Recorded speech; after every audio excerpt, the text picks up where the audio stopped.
পারতেছি না, ওখানে 4-5 জনের ব্যবসা করতেছে স্বৈরাচারের দোসরেরা। রাজস্ব বোর্ডের সঙ্গে ধারাবাহিক প্রাক বাজেট আলোচনায় কর্পোরেট কর কমানো সহ নানা খাতে প্রণোদনা চেয়ে আসছেন ব্যবসায়ীরা।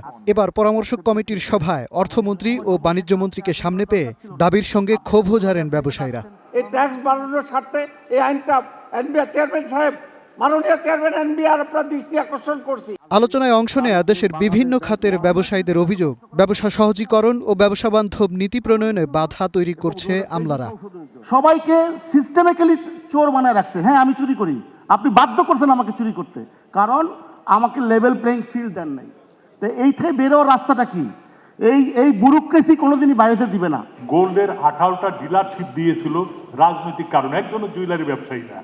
এ সময় অর্থনীতির স্বার্থে ইসলামী ব্যাংকের রক্ষা ও দুর্বল ব্যাংকগুলোকে উদ্ধারে সরকারকে দ্রুত পদক্ষেপের আহ্বান জানানো হয়। ইসলামী ব্যাংকে যদি বিশেষ ব্যবস্থা না গ্রহণ করা হয়, 3 কোটি ব্যবসায়ী ক্ষতিগ্রস্ত হবে, দেশের পুরো অর্থনীতি ধ্বংস হয়ে যাবে। ব্যাংক লুট করে চলে গেছে যারা, তারা মনে হচ্ছে খুব ভালোই আছে। আপনারা মার্জার করছেন, মার্জার করে দ্রুত ব্যবস্থা নেন। সোশ্যাল ইসলামী ব্যাংকের তো আমি ক্লায়েন্ট, আমি সেই সময় প্রণোদনা চাইতে গিয়ে প্রণোদনা পাই নাই, সে নিজেই একাই খেয়ে ফেলেছে এই সালম।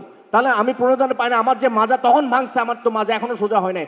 আলোচনায় বাণিজ্যমন্ত্রী বলেন, ব্যাংক ঋণের সুদের হার ও জ্বালানি সংকট সহ ব্যবসা খাতে নানা প্রতিবন্ধকতার দিকে নজর দিচ্ছে সরকার। ধুকে ধুকে একটা অসহনীয় অবস্থার দিকে যাচ্ছে। এখান থেকে ইন্ডাস্ট্রিগুলোকে ফেরাতে হবে।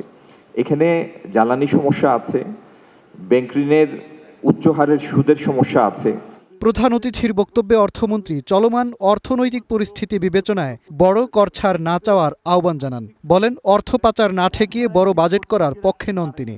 আপনি যদি বড় বাজেটের নামে মেগা বাজেট করে টাকা বিদেশে পাচার করে দেন, তাহলে তো সেটা সেই বড় বাজেটের কোনো মূল্য নাই। আমি IMF, ওয়ার্ল্ড ব্যাংক সহ সব মাল্টিল্যাটারাল বডিকে বলেছি, আমাদের 2 বছরের কুশন লাগবে। গার্মেন্টস খাতের মতোই যে কোনো উৎপাদন খাতেও প্রণোদনা ও নীতি সহায়তা দিতে সরকার প্রস্তুত বলে জানান অর্থমন্ত্রী। এই কষ্টের মধ্যেও কিন্তু মাজহার মাহবুব, স্টার নিউজ, ঢাকা।